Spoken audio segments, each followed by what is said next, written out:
जय श्री कृष्णा। आइए सुनते हैं श्री कृष्ण लीला का 22वां अध्याय। मथुरा आगमन से पूर्व ही कृष्ण बलराम का नाम इस भव्य नगरी में प्रसिद्ध हो चुका था। उनके द्वारा नगर में प्रवेश करते ही एक विचित्र कोलाहल पैदा हो गया। जिन लोगों ने उनका विरोध किया वे इन बालकों द्वारा दंडित किए गए। ऐसे मथुरा वासियों की संख्या कम न थी जो प्रत्यक्ष या अप्रत्यक्ष रूप से कृष्ण के प्रति सहानुभूति रखते थे। इनमें कंस के अनेक भृत्य भी थे, जैसे सुधाव या गुणक नामक माली, कुब्जा दासी आदि।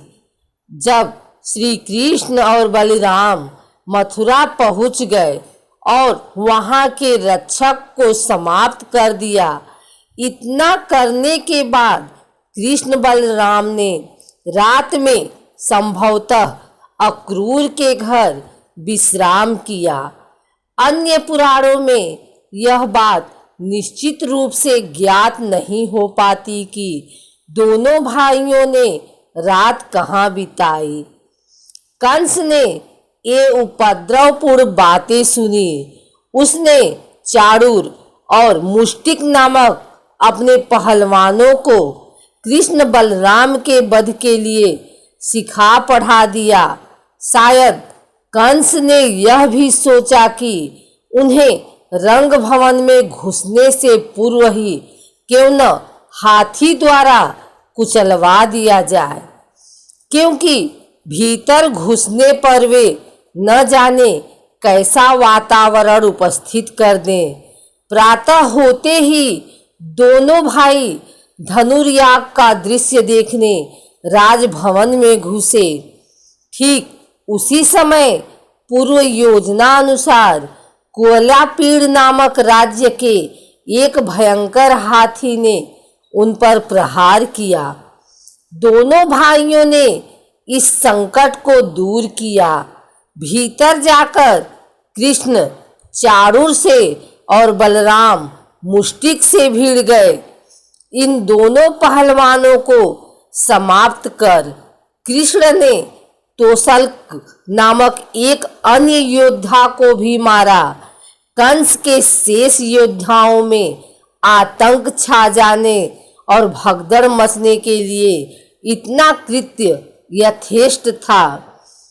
इसी कोलाहल में कृष्ण ऊपर बैठे हुए कंस पर झपटे और उसको भी कुछ समय बाद परलोक पहुंचा दिया। इस भीषण कांड के समय कंस के सुनाम नामक भृत्य ने कंस को बचाने की चेष्टा की, किंतु बलराम ने उसे बीच में ही रोककर उसका वध कर डाला। कंस के इस प्रकार मारे जाने पर कुछ लोगों में हाहाकार भी हुआ।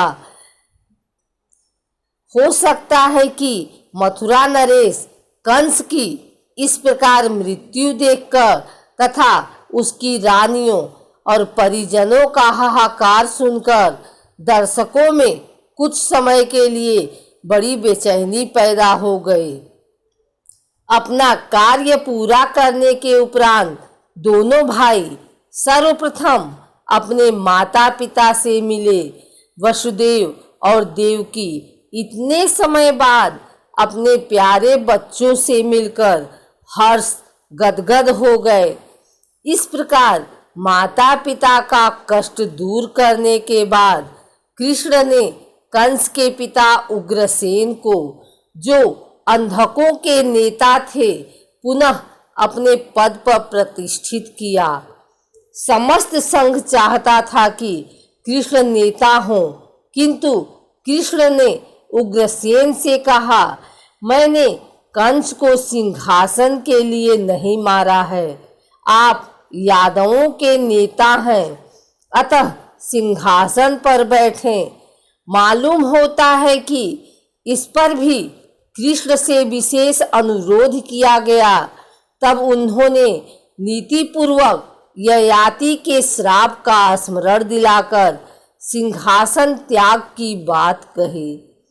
इस प्रकार कृष्ण ने त्याग और दूरदर्शिता का महान आदर्श उपस्थित किया। श्रीमद् भागवत महापुराण के अनुसार श्री सुखदेव जी कहते हैं, हे परीक्षित, भगवान श्री कृष्ण और बलराम की इस अद्भुत लीला को देखकर सभी दर्शकों को बड़ा आनंद हुआ। श्रेष्ठ ब्राह्मण और साधु पुरुष धन्य है, धन्य है, इस प्रकार कहकर प्रशंसा करने लगे। परंतु कंस को इससे बड़ा दुख हुआ। वह और भी चिढ़ गया जब उसके प्रधान पहलवान मार डाले गए और बचे हुए सब के सब भाग गए। तब भोजराज कंस ने अपने बाजे गाजे बंद करा दिए और अपने सेवकों को यह आज्ञा दी, अरे वसुदेव के इन दुष्चरित्र लड़कों को नगर से बाहर निकाल दो, गोपों का सारा धन छीन लो और दुर्बुद्धि नंद को कैद कर लो। वसुदेव भी बड़ा कुबुद्धि और दुष्ट है, उसे शीघ्र मार डालो। और उग्रसेन मेरा पिता होने पर भी अपने अनुयायियों के साथ शत्रुओं से मिला हुआ है, इसलिए उसे भी जीता मत छोड़ो। कंस इस प्रकार बढ़ चढ़कर बकवाद कर रहा था कि अविनाशी श्री कृष्ण कुपित होकर फुर्ती से वेगपूर्वक उछलकर लीला से ही उसके ऊंचे मंच पर जा चढ़े। जब मनस्वी कंस ने देखा कि मेरे मृत्यु रूप भगवान श्री कृष्ण सामने आ गए, तब वह सहसा अपने सिंहासन से उठ खड़ा और हाथ में ढाल तथा तलवार उठा ली। हाथ में तलवार लेकर वह चोट करने का अवसर ढूंढता हुआ पैतरा बदलने लगा। आकाश में उड़ते हुए बाज के समान वह कभी दाईं ओर जाता तो कभी बाईं ओर, परंतु भगवान का प्रचंड तेज अत्यंत दुस्सह है। जैसे गरुड़ सांप को पकड़ लेते हैं, वैसे ही भगवान ने बलपूर्वक उसे पकड़ लिया। इसी समय कंस का मुकुट गिर गया और भगवान ने उसके केस पकड़कर उसे भी उस ऊंचे मंच से रंगभूमि में गिरा दिया।